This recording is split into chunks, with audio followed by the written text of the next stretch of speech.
45 years. That's how long it takes to grow old with one man. And all of it, every single day, was about to crumble into ash in just 10 minutes. The worn manila envelope in my hands felt impossibly heavy. Inside this envelope lay one woman's fabricated life, my husband's foolishness, and the entirety of our remaining future. Susan, don't push Stanley too hard. He just wants to correct a mistake from his past. You should understand that. Honey, please. Lorraine is sick. She needs help. This isn't about our retirement fund. It's about repaying a debt I've carried my whole life. A debt? The only debt you owe, Stanley, is to me. If you press that transfer button right now, our 45 years become collateral for that woman's lies. It all began with a single old cell phone hidden in the corner of the garage. To my eternal Daisy. Messages Stanley was sending to his first love, someone he believed had died 50 years ago. After that, the pension money disappearing bit by bit each week. That strange excitement in my husband's eyes. I'd seen countless fake luxury goods at the pawn shop. This woman, Lorraine Vance, was a more expertly crafted counterfeit than any of them. Stanley tried to sell our reality to preserve his fantasy, but he overlooked one thing. I'd spent my entire life appraising the true value of objects, and that woman's value was $0. Now it was my turn to attach the price tag. When this is all over, he'll understand the true weight of his debt. The morning air in the Peterman household carried the familiar sounds of cereal bowls clinking and silence. Susan sat across from Stanley at their small kitchen table, watching him methodically spoon cornflakes into his mouth. Outside, October winds scattered dry leaves across their driveway in suburban Dayton, Ohio. Since retirement, Stanley had become a man of fewer words. At first, Susan attributed it to the weight of years, the natural quieting that comes with age. But lately, something else had shifted. His silences felt deliberate, guarded. He avoided her eyes when speaking, his answers clipped and rehearsed. Did you sleep well? Fine. The Hendersons invited us for dinner on Saturday. Maybe. Susan watched him push back from the table, rinse his bowl with unusual haste, and disappear into the garage. Through the kitchen window, she could see the light flick on in that cluttered space where he spent more and more of his time lately. She dried her hands on a dishcloth, feeling the rough cotton against her palms, and wondered when exactly her husband had become a stranger. At 69, Susan had learned to read people the way she read objects at Second Life pawn shop. Every item that crossed her counter told a story through its wear patterns, its hidden flaws, its desperate owner's eyes. She'd developed an instinct for inauthenticity, and right now, every instinct screamed that Stanley was lying about something. 3 hours later, Susan stood behind the counter at Second Life, her reading glasses perched on her nose as she examined a woman's bracelet under the shop's dim fluorescent lights. The woman claimed it was gold. Susan's practiced fingers found the clasp, turned it over, noted the greenish tint beneath the plating. I can offer you $15. It's gold-plated brass, not solid gold.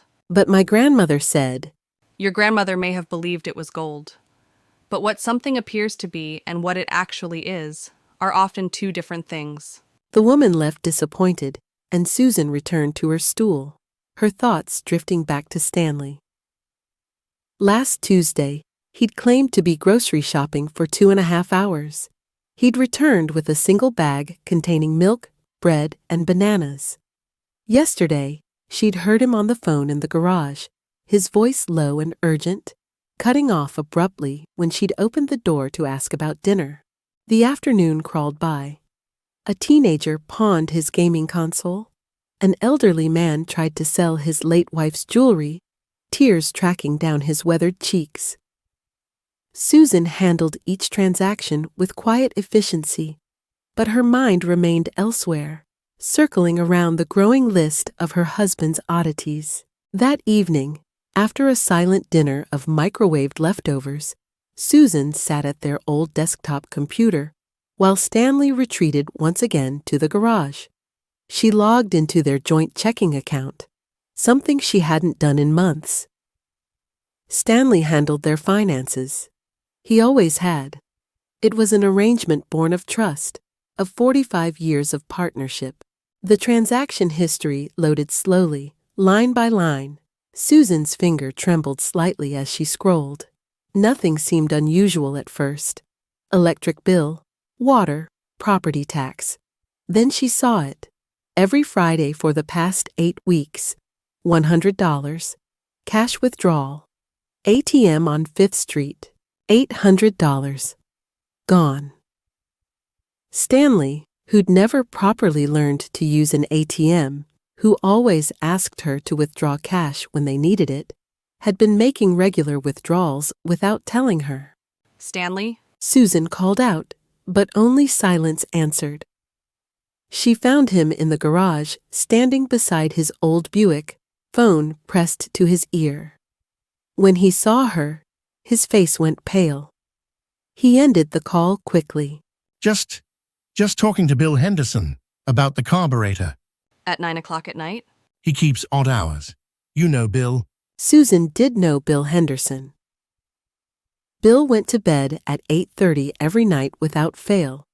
She studied her husband's face in the dim garage light, noting the way his jaw tightened, the slight tremor in his hands as he pocketed his phone. I'm going to bed. But Susan didn't go to bed. She lay in the darkness of their bedroom, staring at the ceiling, listening to the house settle around her.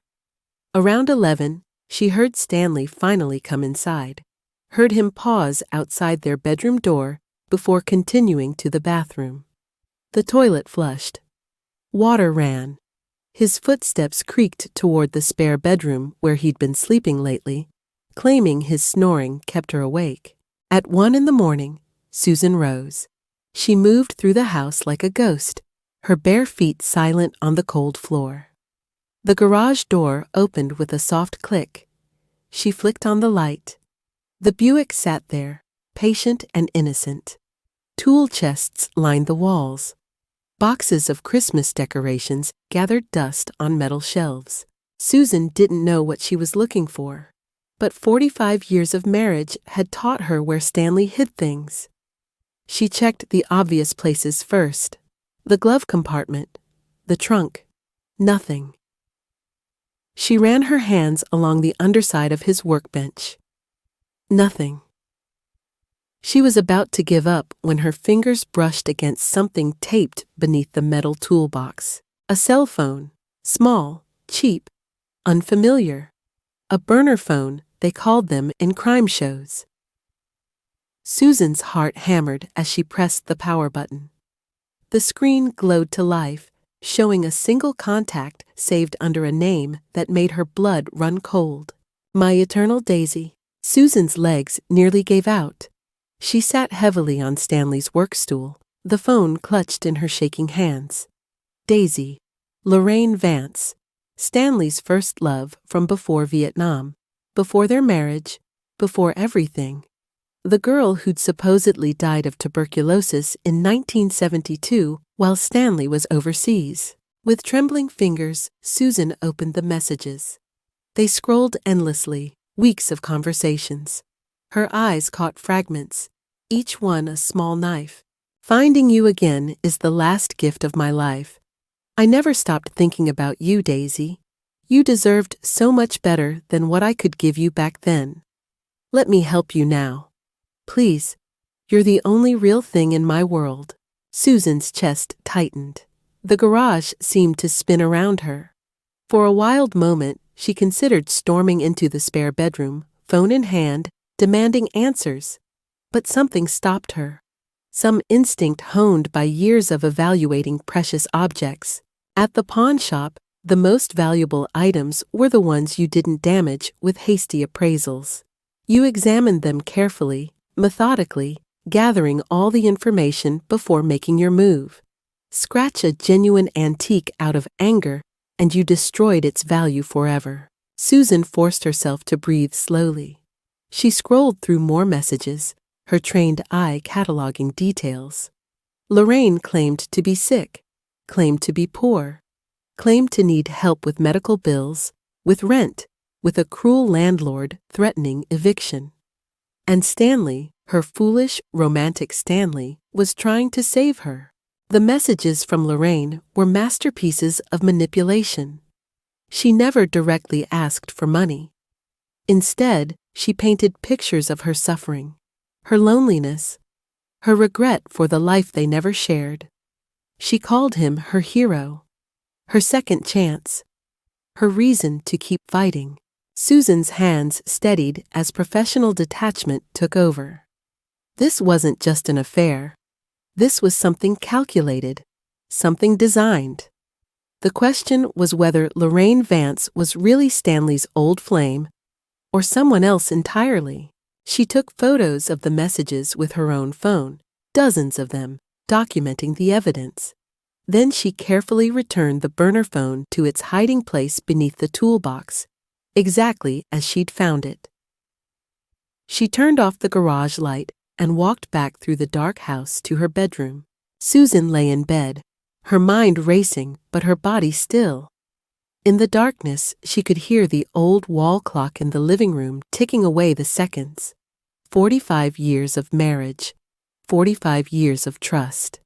And now this. But Susan had learned long ago that the first reaction to betrayal should never be rage. Rage was hasty. Rage made mistakes. What she needed now was information. Cold, hard facts.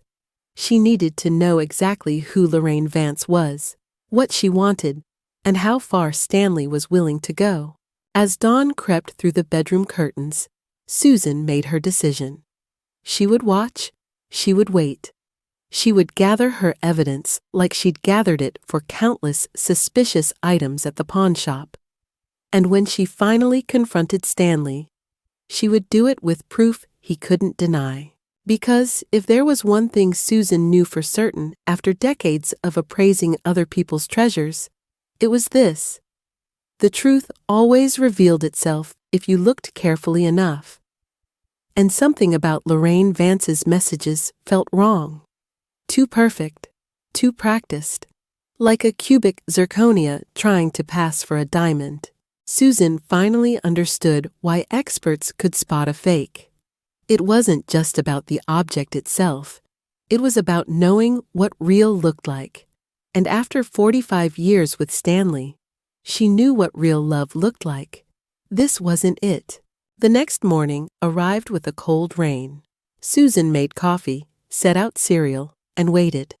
When Stanley shuffled into the kitchen, she smiled at him the same way she had for decades. Good morning. Sleep well? Yes, fine. I thought we might go to the farmer's market today, get some fresh apples. I have some errands to run. Anything I can help with? No, just things. I'll be back by dinner. Susan watched him leave, watched his car disappear down their street into the gray October morning. Then she picked up her phone and began to research. She typed the name into Google with steady fingers. Lorraine Vance, Dayton, Ohio. But what came back made Susan's blood run cold. Nothing.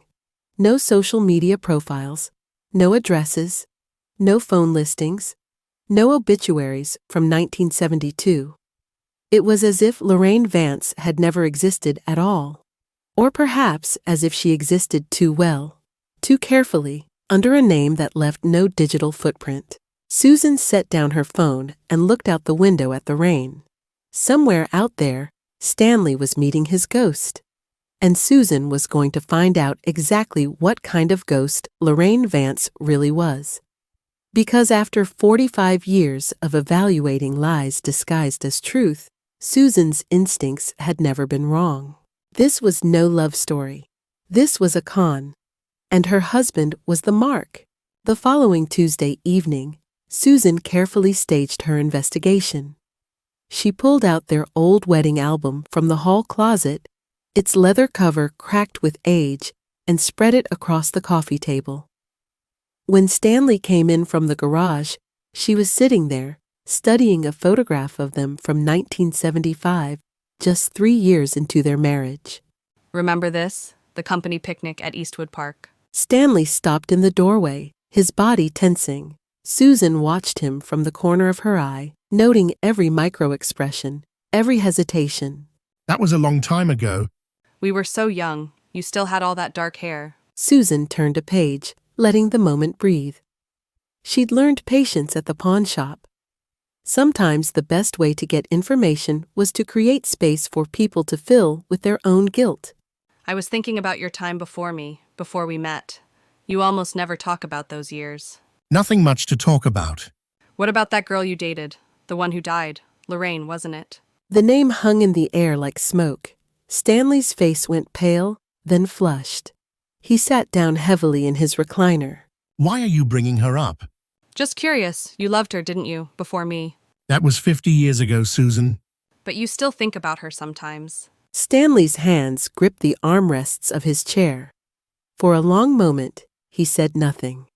Then, as if a dam had broken, words spilled out. She didn't die. I found out recently. She's alive. We've been in touch. Susan forced herself to look surprised, to let her mouth open slightly, to lean forward with apparent shock. Inside, her mind was cataloging everything. His defensive posture, the rehearsed quality of his confession, the way he couldn't meet her eyes. Lorraine is alive? How did you find her? She found me. Through one of those ancestry websites, sent me a message a few months ago. A few months? I didn't know how to tell you. I knew you'd be upset. I'm not upset. I'm just surprised. What happened to her? Why did everyone think she died? She was very sick back then. Tuberculosis. Everyone assumed she died because she disappeared. But she survived. She got married, had a life, but it wasn't a good marriage. Her husband died a few years ago, and now she's alone, struggling. Susan watched her husband's face transform as he spoke about Lorraine. The dullness in his eyes, present for so many years, flickered with something else. Life. Hope. The dangerous glow of a man who believed he'd been given a second chance. Struggling how? Financially, medically, she doesn't have much pension. Her health isn't good. She's living in some terrible apartment, barely getting by. That's awful. Have you seen her? Just once. For coffee. She looks older, of course, but I could still see the girl I knew. The girl I loved before everything. The words hit Susan like physical blows, but she kept her face neutral, sympathetic even. She reached over and touched his hand. I'm glad you told me. You shouldn't have to carry that alone. Stanley looked at her then, really looked at her, and Susan saw guilt mixed with relief and something else. Resentment, perhaps. That she was being understanding instead of angry, because anger would justify what he was planning. She gave me something. Wait here. He disappeared into the spare bedroom and returned holding a small jewelry box. Inside, nestled on white cotton, was an ornate brooch. Silver filigree work surrounded what appeared to be small diamonds, with a central purple stone. It was her grandmother's, a family heirloom. She said she wanted me to have it, something to remember our connection. Susan took the box carefully, lifting the brooch to examine it. She carried it to the lamp, adjusting her reading glasses, studying it with the practiced eye of someone who'd appraised thousands of pieces of jewelry. The metalwork, at first glance, appeared delicate, but under closer inspection, the finish was rough, uneven. The stones that should have been diamonds showed no fire, no refraction. Cubic zirconia, most likely. And the purple center stone had a synthetic quality, too perfect in its color distribution. Susan turned the brooch over. There, barely visible on the clasp, were tiny letters stamped into the metal. She reached for her magnifying glass from her purse. Made in Taiwan, and below that, a date stamp, 1987. Susan's blood went cold, but her hands remained steady. This was no grandmother's heirloom. This was costume jewelry, mass-produced, the kind sold on television shopping networks for $19.99. She'd seen dozens exactly like it at the pawn shop over the years. It's lovely, very intricate work. She said it meant a lot to her family, but she wanted me to have it. That's very generous of her. Susan handed the brooch back, her mind racing. This changed everything. This wasn't just an old flame rekindling a romance. This was deliberate deception. Lorraine Vance, whoever she really was running a con, and the fake heirloom was proof. The next morning, Susan called in sick to the pawn shop for the first time in 3 years. Instead, she drove across town to a small office above a dry cleaner's shop. The frosted glass door read, Hector Morales, Private Investigations. Hector had been a regular at Second Life for years, buying and selling police equipment, old badges, sometimes pieces of evidence from closed cases. He was retired from the force, running a modest detective agency that mostly handled insurance fraud and cheating spouses. The office smelled of old coffee and cigarettes, despite the no smoking sign on the wall. Hector looked up from his desk, surprise crossing his weathered face. Susan, everything okay? I need to hire you, privately, and I need you to keep it completely confidential. Hector leaned back in his chair, studying her. Whatever he saw in her face made him nod slowly. Sit down. Tell me everything. Susan did. She showed him the photos of the text messages from the burner phone. She described Stanley's behavior, the missing money, the secret meetings. Finally, she pulled out her own phone and showed him a photograph she'd taken of the brooch. He said this was her grandmother's heirloom, but it's not. It's costume jewelry from the 80s, mass-produced, worth maybe $20. And you're sure about that? I've been appraising jewelry for 40 years. I'm absolutely sure. Hector picked up a pen, tapping it against his desk thoughtfully. So you think this Lorraine is scamming your husband? I don't think. I know. The question is who she really is and what she's after. Could be romance fraud. It's common with elderly victims. Someone pretends to be an old flame or creates an online relationship, builds trust, then starts asking for money. She hasn't asked directly, but Stanley mentioned she's struggling financially, and $800 has already disappeared from our account. That's just the beginning. These scams can drain entire retirement funds, life savings.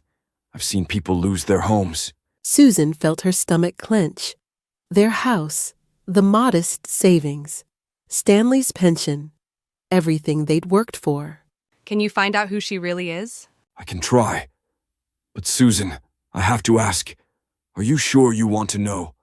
Sometimes the truth is harder than the uncertainty. I'm sure. Okay, I'll need everything you have.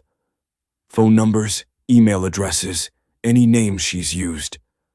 Photos if your husband has any. I'll start with a basic background check and see what comes up. Susan provided everything she'd gathered.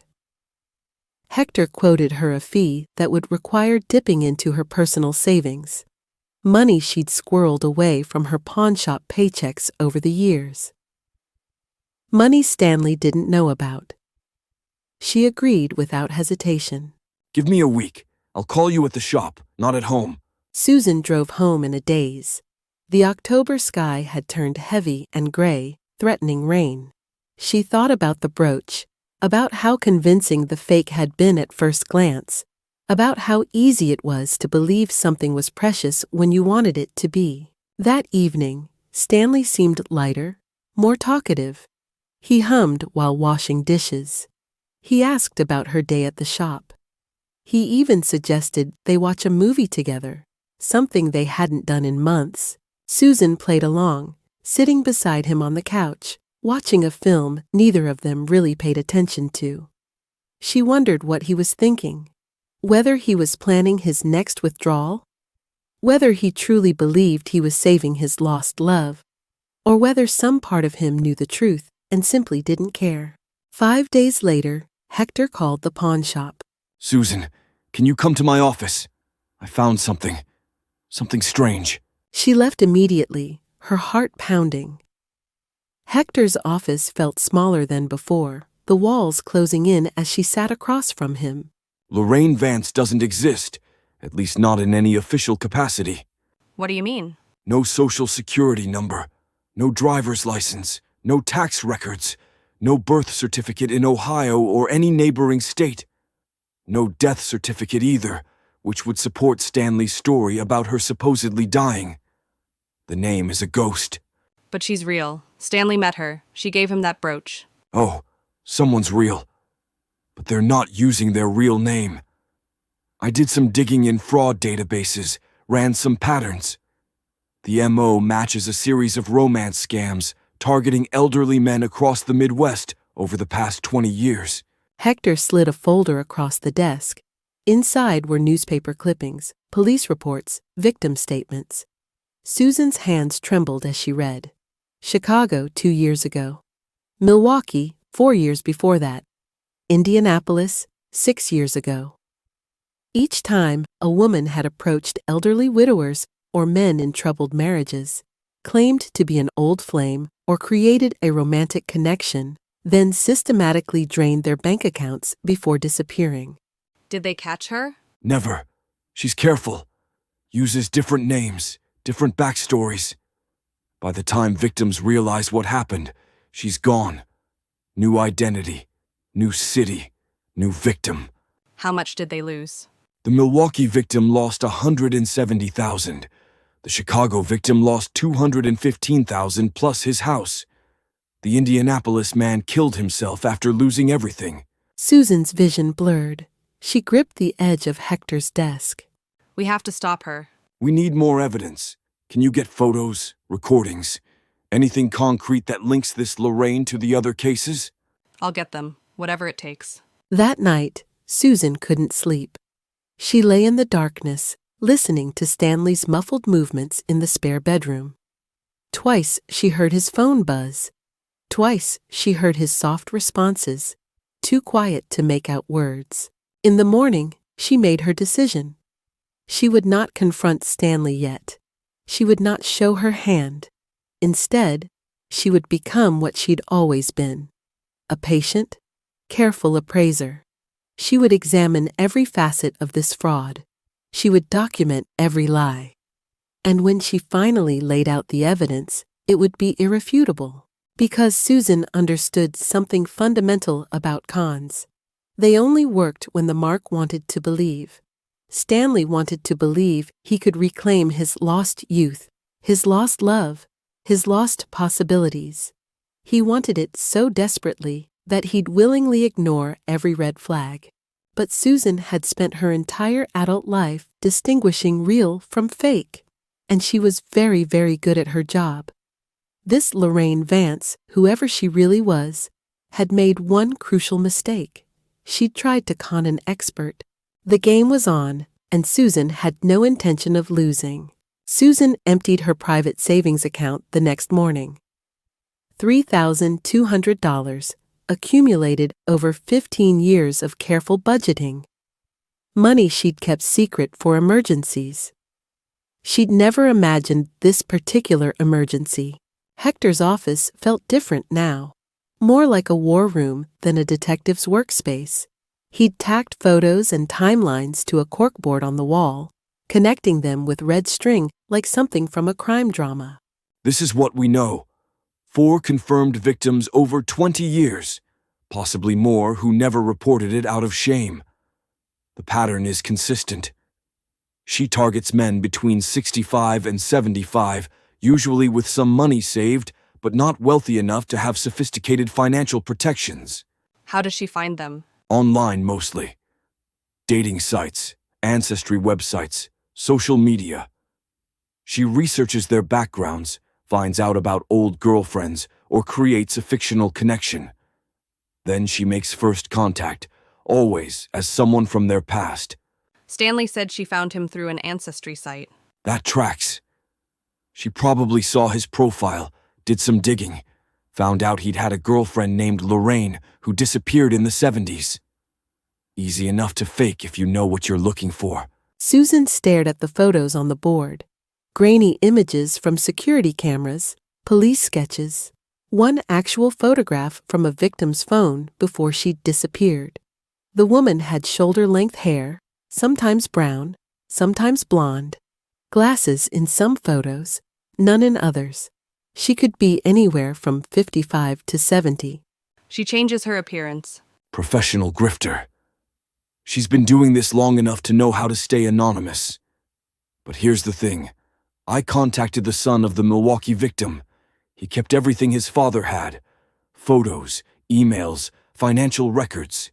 He's willing to talk to us. When? Tomorrow. He lives in Green Bay now. 3-hour drive. Can you get away? I'll tell Stanley I'm visiting my sister in Cleveland. The lie came easily. Susan was surprised by how naturally deception flowed once you started. She wondered if this was how Stanley felt, spinning his own web of stories. That evening, Susan played her role. She mentioned casually over dinner that her sister had called, wasn't feeling well, needed some company. Stanley barely looked up from his meatloaf. How long will you be gone? Just overnight. I'll leave early tomorrow, be back by evening the next day. Drive safe. No questions, no concern, just relief that she'd be gone. Susan saw it in the way his shoulders relaxed, the way he reached for his phone the moment she stood to clear the dishes. He'd have all day tomorrow to meet with Lorraine without worrying about Susan's suspicions. But Susan had her own plans.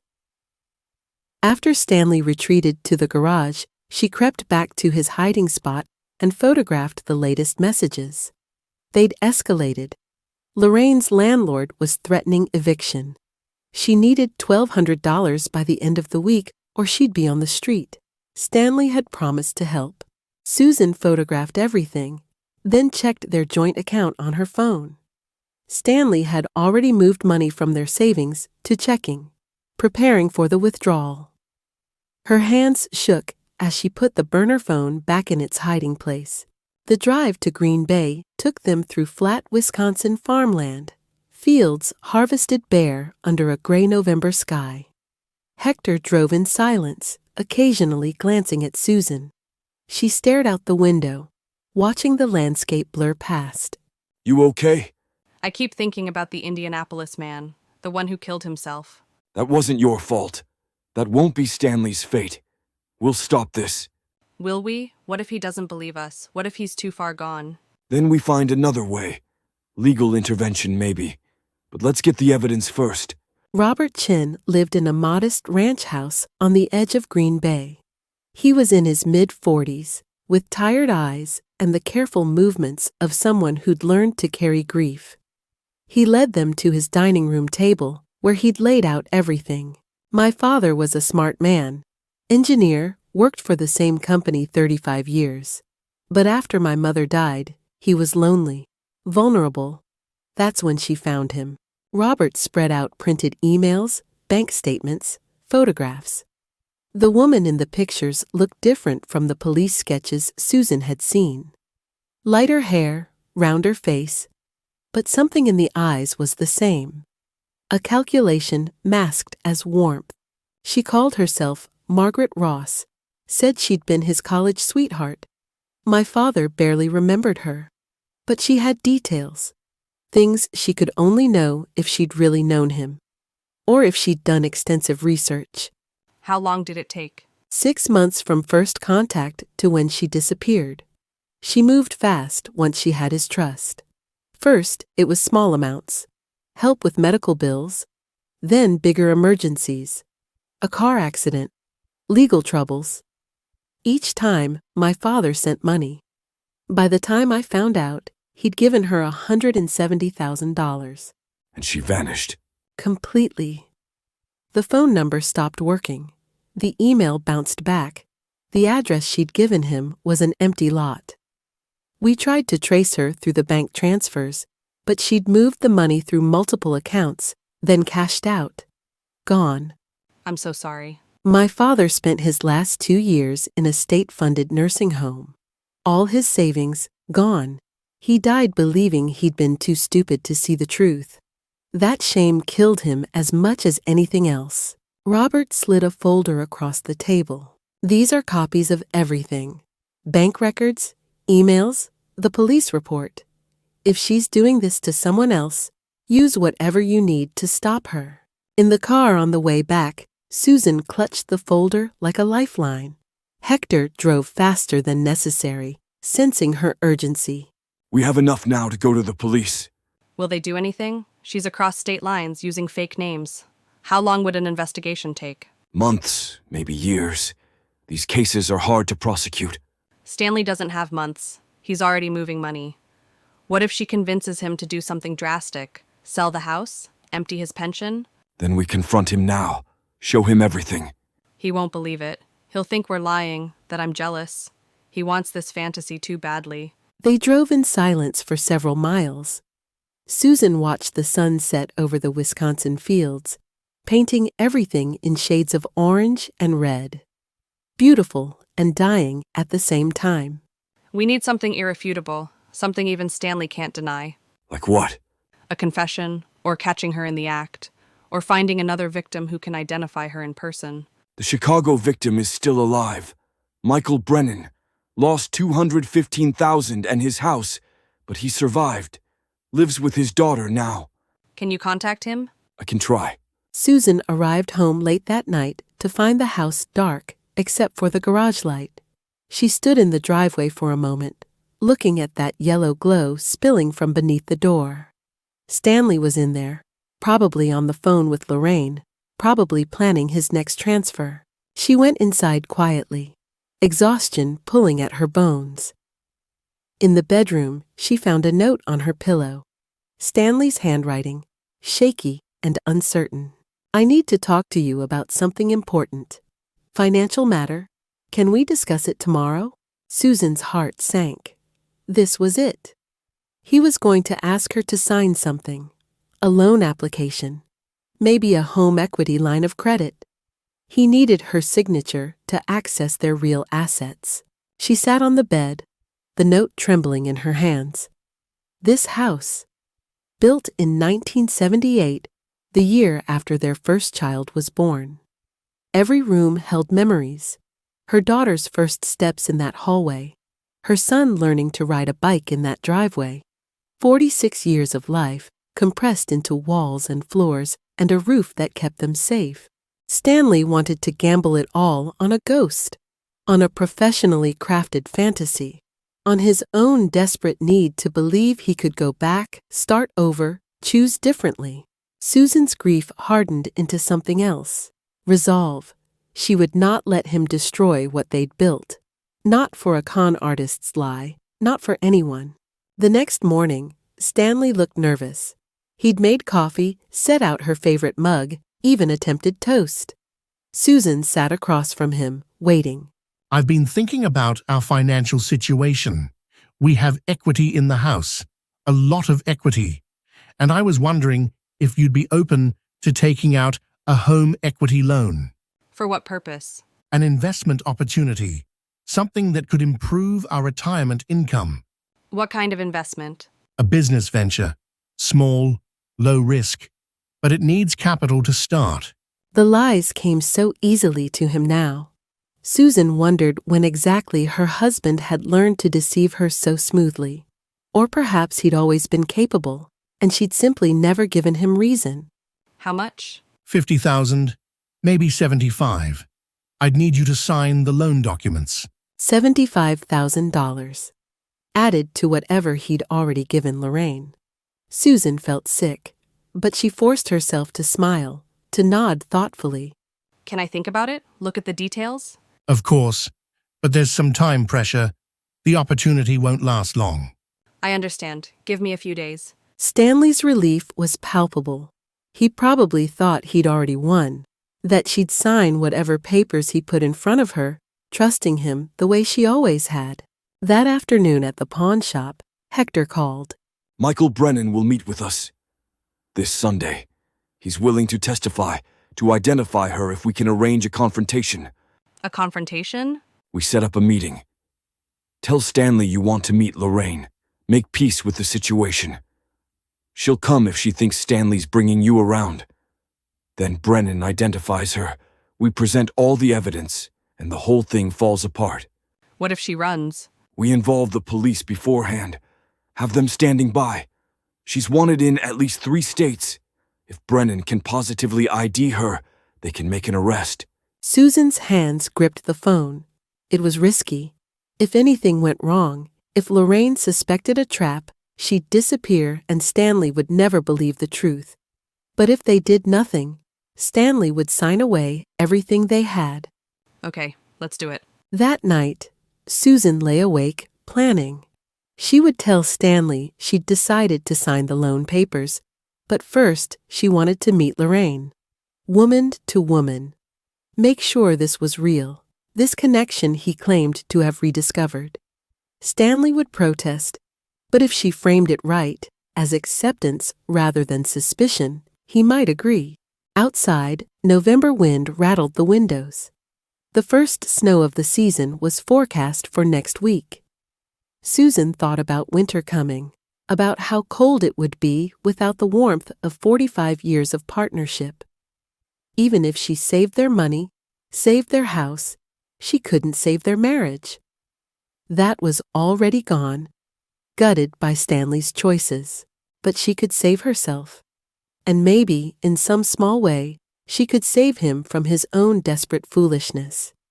Even if he never thanked her for it. Even if he hated her for destroying his last fantasy. Because that's what love looked like after 45 years. Not romance, not passion, but the grim determination to protect someone from themselves, even when they'd already chosen their own destruction. Susan closed her eyes and waited for morning. The endgame was beginning, and she intended to win. The morning of December 20th arrived with fresh snow blanketing Dayton in silence. Susan stood at the kitchen window, watching flakes drift past the glass. Today, everything ended today. Stanley had left at dawn for the attorney's office, where he would sign the final documents for the home equity loan. $75,000 secured against their house. He'd been elated when Susan agreed to sign, relieved when she suggested meeting Lorraine afterward to celebrate this new chapter. What Stanley didn't know was that Hector had spent the past week coordinating with the Dayton Police Fraud Division, that Michael Brennan had flown in from Chicago yesterday, that everything Stanley thought he knew was about to shatter. Susan's phone buzzed, a text from Hector. Brennan is in position. Police are 2 blocks away. She confirmed she's coming. 6 o'clock. Susan's hand shook as she typed back. Ready? She wasn't ready. How could anyone be ready for this? But ready or not, the trap was set. Lorraine Vance, or whatever her real name was, had agreed to come to the house, to meet the wife, to celebrate the loan that would let her drain Stanley's remaining assets before disappearing forever. Susan spent the afternoon preparing. She set out coffee cups, arranged cookies on a plate, the kind Stanley liked, made everything look normal, domestic, welcoming.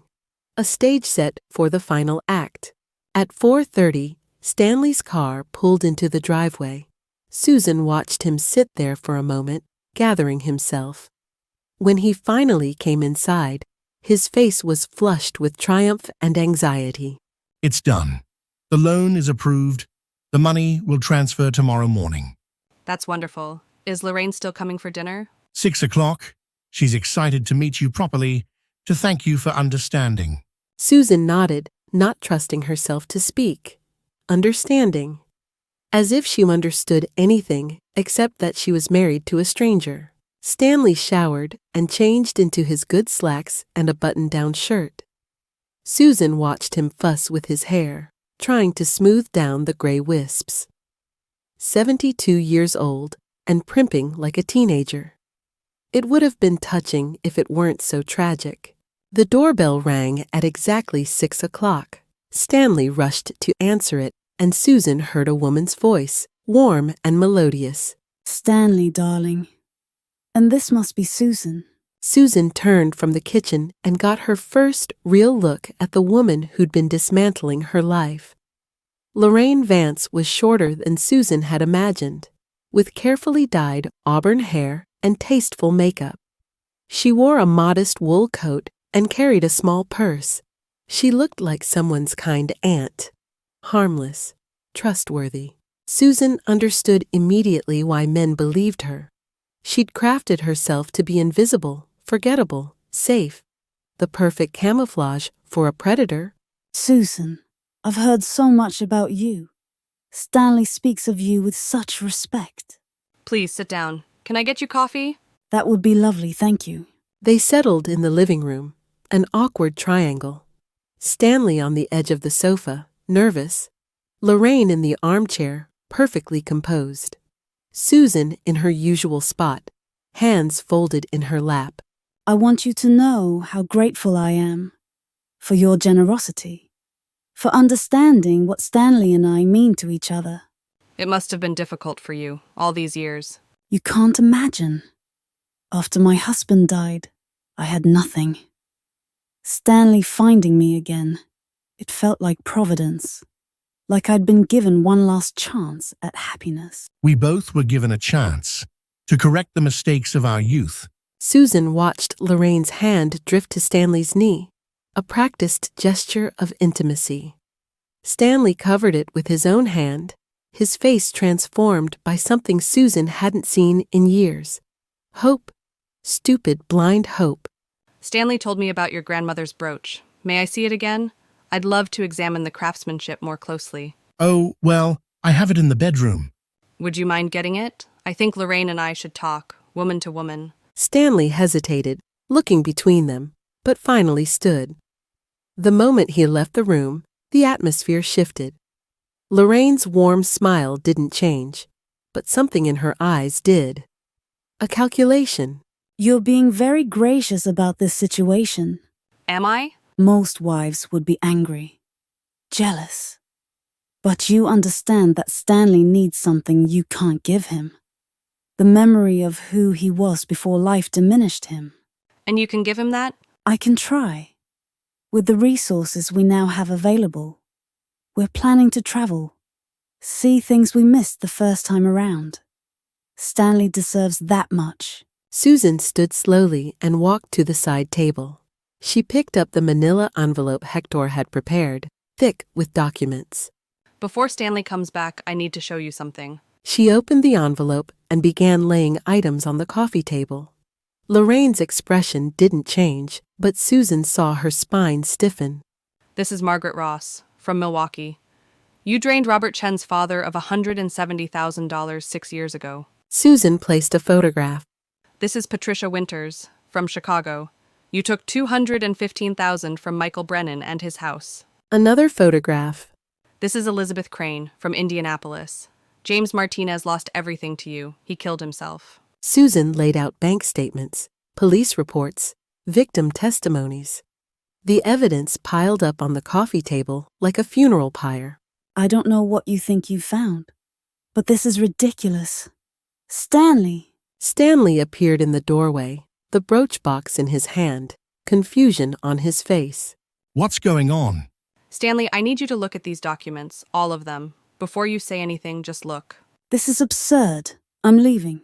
Lorraine stood, but Susan's voice stopped her. The police are outside. They've been waiting for my signal. You can walk out that door and they'll arrest you on the street. Or you can sit down and let Stanley see who you really are. For the first time, Lorraine's mask slipped. Her eyes went hard, calculating odds. Susan, what is this? What are you doing? Sit down, Stanley. Please, just sit down and look. Stanley sank onto the sofa, his legs seeming to give out. Susan handed him the documents one by one, watching his face as comprehension slowly dawned. Police reports naming different women, all matching Lorraine's description. Bank fraud investigations. Victim statements describing the same pattern, the same techniques, the same promises. This can't be right. Lorraine, tell her this isn't you. Stanley, darling. She's fabricated this because she's jealous. She can't stand that you found real love. Then explain this. Susan placed the final document on top.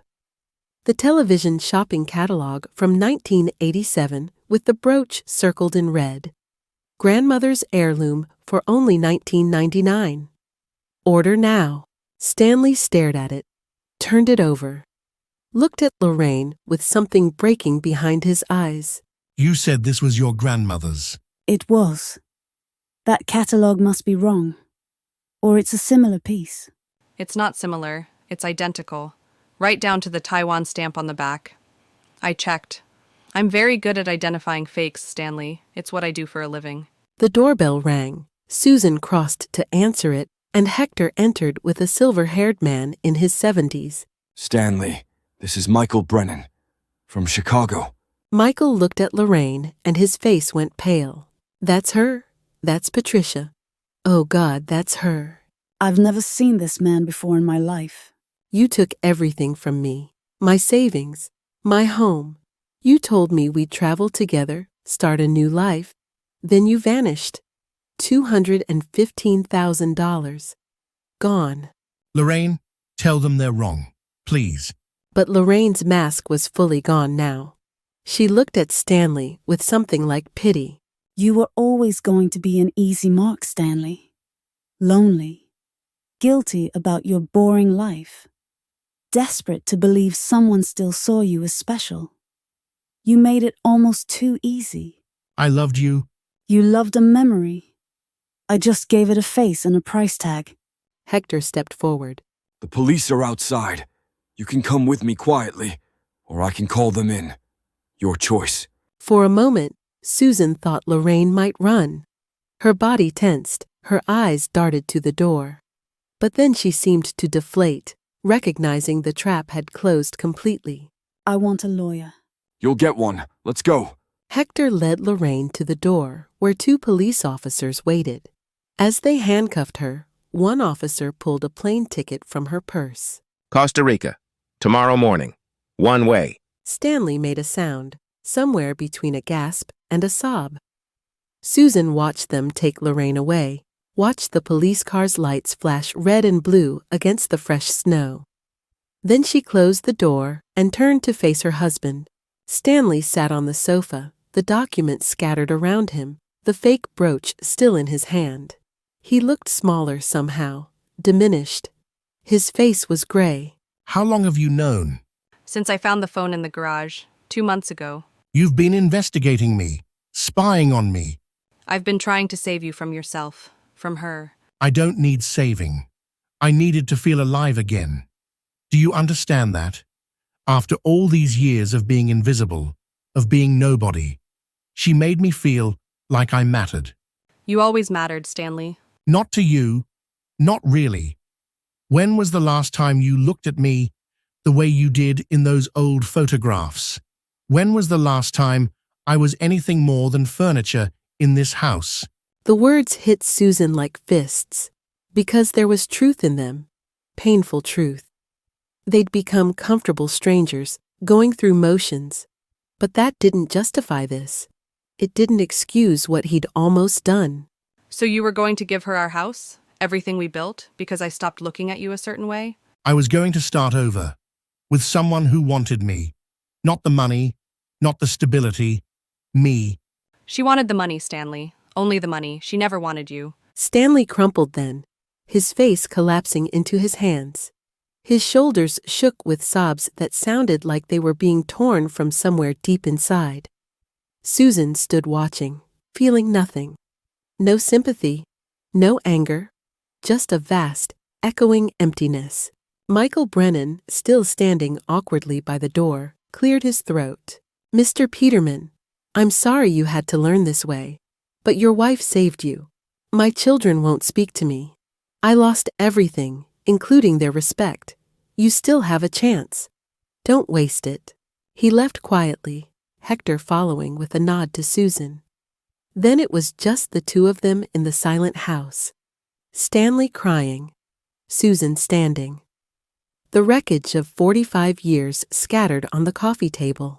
I'm sleeping in the spare room tonight. Tomorrow, we'll talk about what happens next. But Stanley, you need to understand something.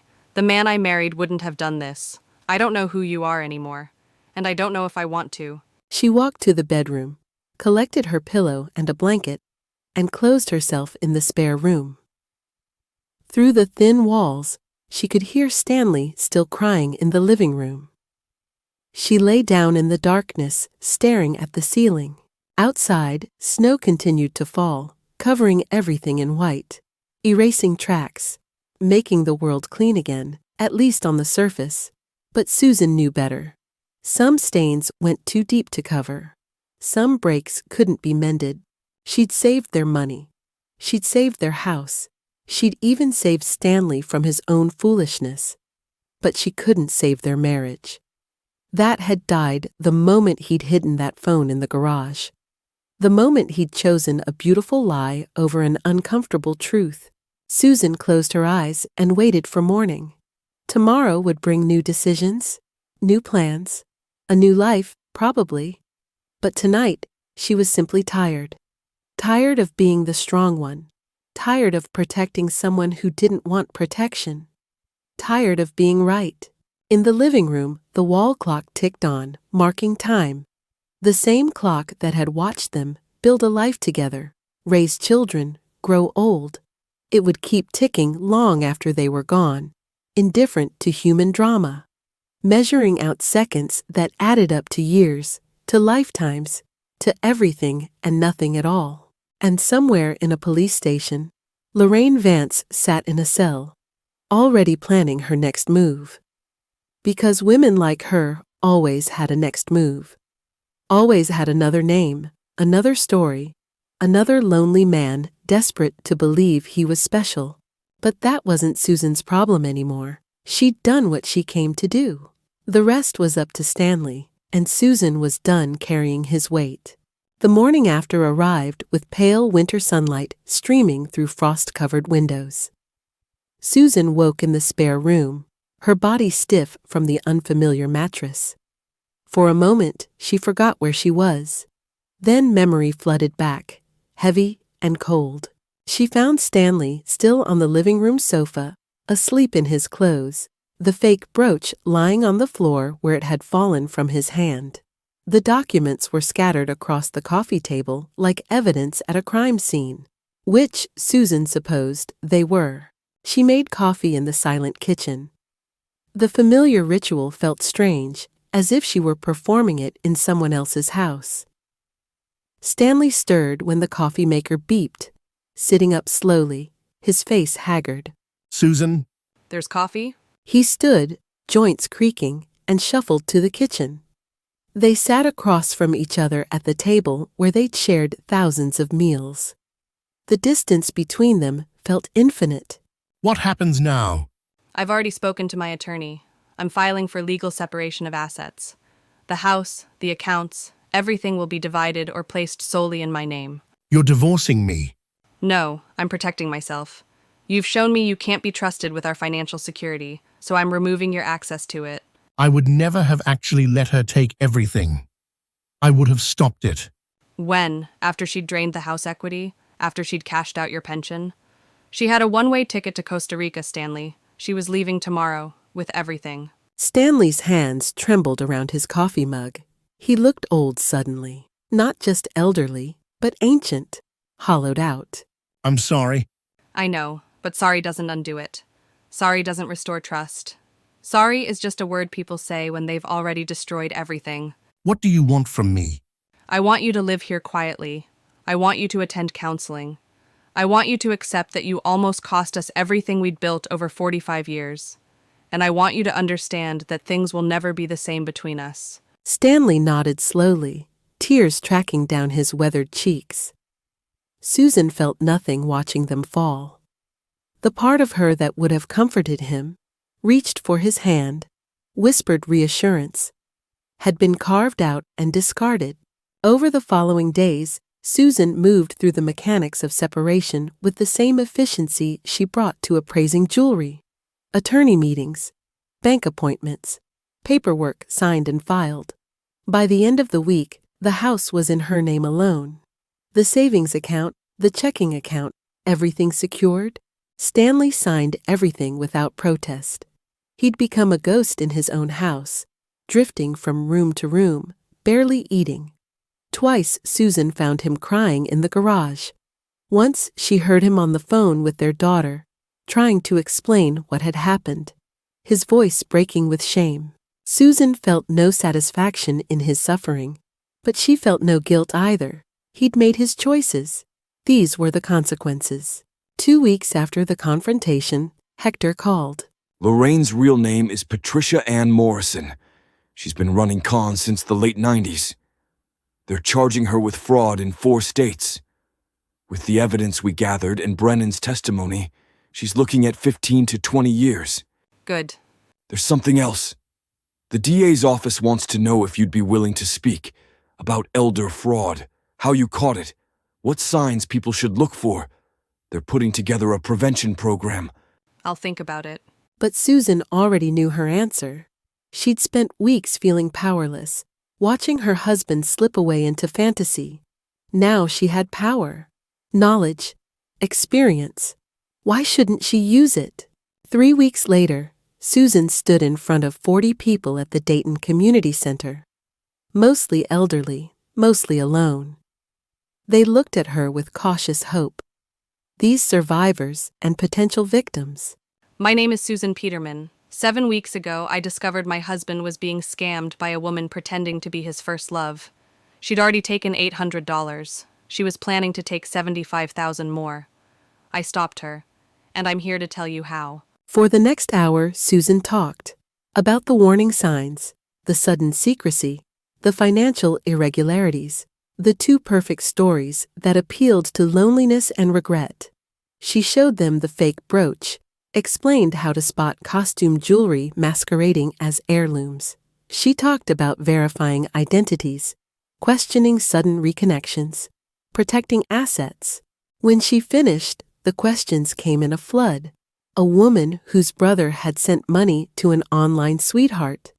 A man who'd met someone on a dating site who seemed too interested in his pension. Story after story of loneliness being weaponized. Susan answered each question with the same careful attention she'd once given to appraising suspicious merchandise. By the end, several people had exchanged phone numbers. A support group was forming. Susan had inadvertently created something larger than herself. Afterward, an elderly woman approached. Her hand shook as she reached for Susan's. "Thank you. My late husband fell for something similar 3 years ago. We lost everything. He died believing he'd failed me. I wish someone like you had been there then." I'm sorry. I'm so sorry. "Don't be sorry. Be here. Keep doing this.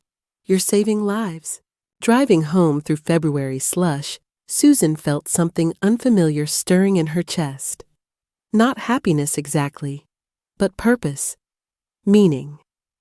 The sense that she'd taken her pain and transmuted it into something useful.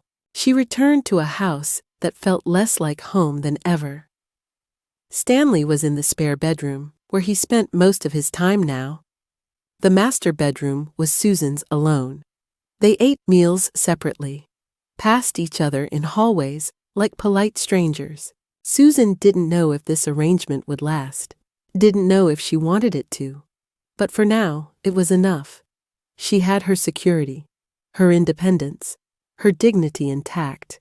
The community center called again. Then a church group.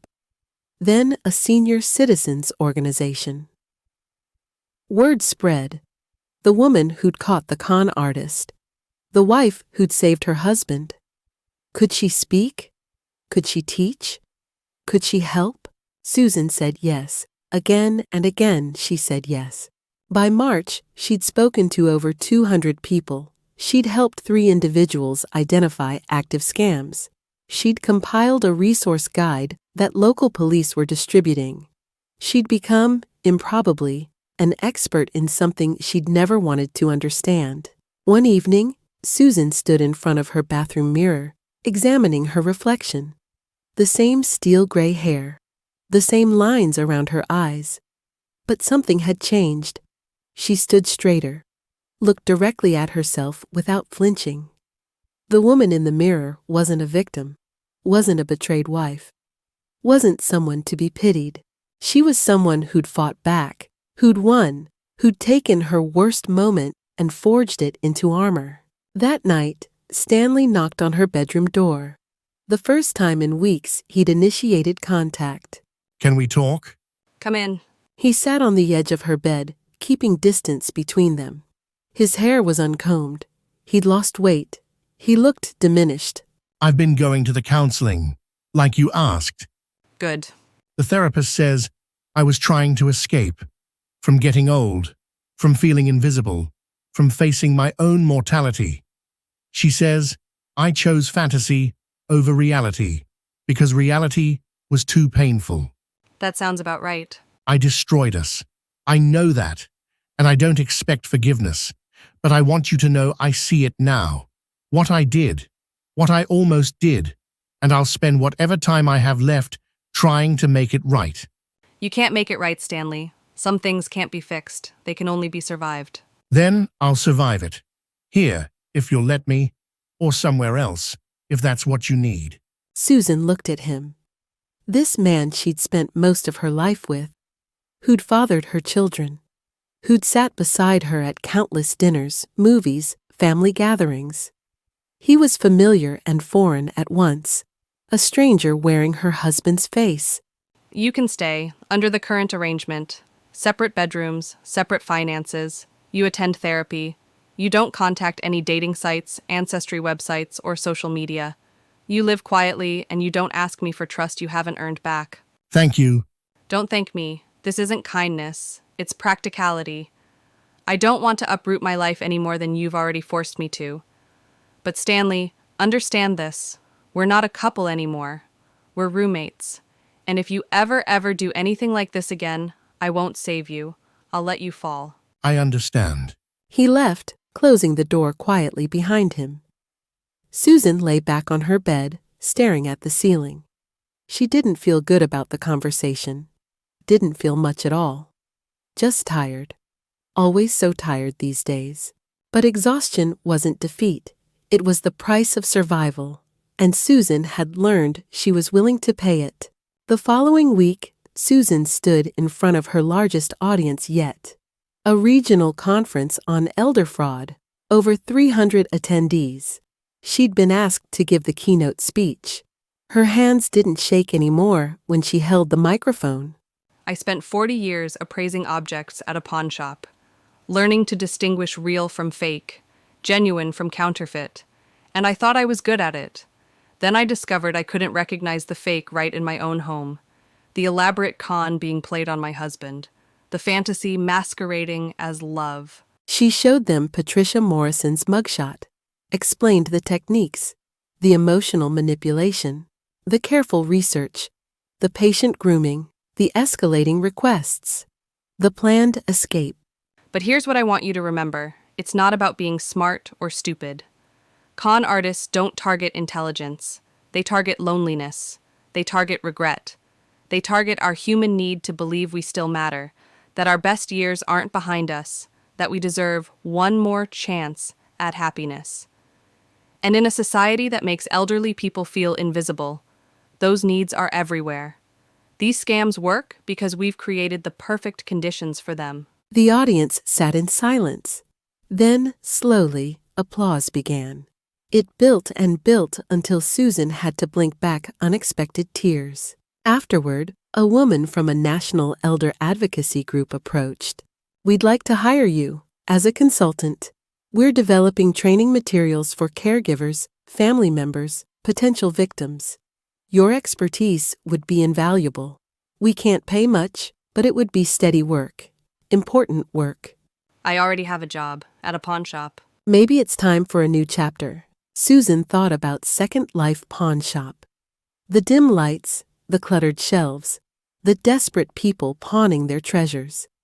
She'd worked there for 15 years. It had been enough once, but Susan wasn't the same woman who'd accepted that job. That woman had been content with small routines, modest ambitions. This woman, the one who'd faced down a con artist and won, who'd protected her life savings and learned to speak in front of hundreds. This woman needed something more. When do you need an answer?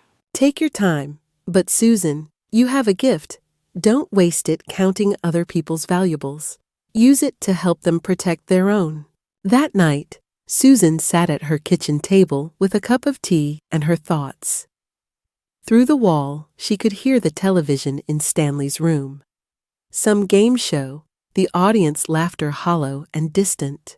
She thought about Patricia Morrison in prison, about Michael Brennan living with his daughter, about the Indianapolis man who'd killed himself, about all the victims, past and future, who'd fallen into the same trap. And she thought about herself, about the woman she'd been and the woman she'd become, about the life she'd saved and the life she'd lost, about the choice ahead of her. The decision, when it came, was easier than she'd expected.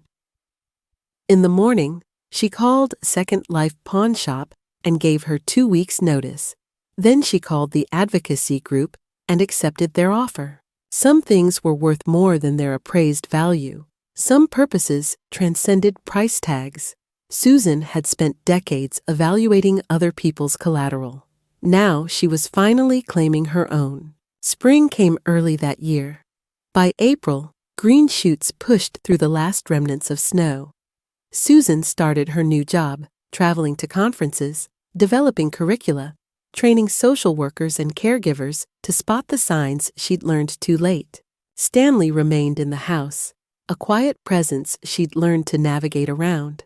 They spoke when necessary, maintained the practical arrangements of shared space. But the marriage, in any meaningful sense, was over.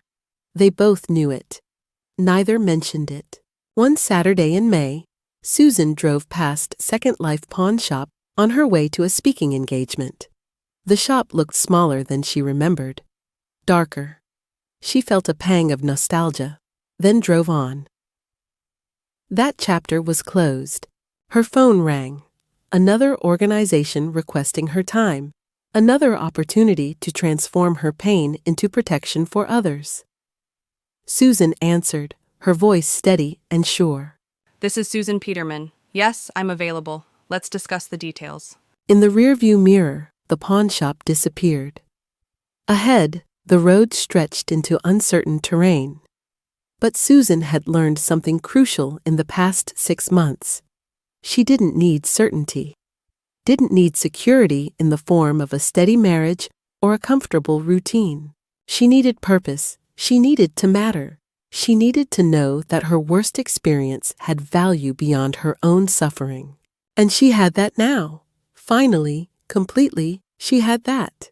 The collateral she'd fought so hard to protect, her house and savings and material security, that was important.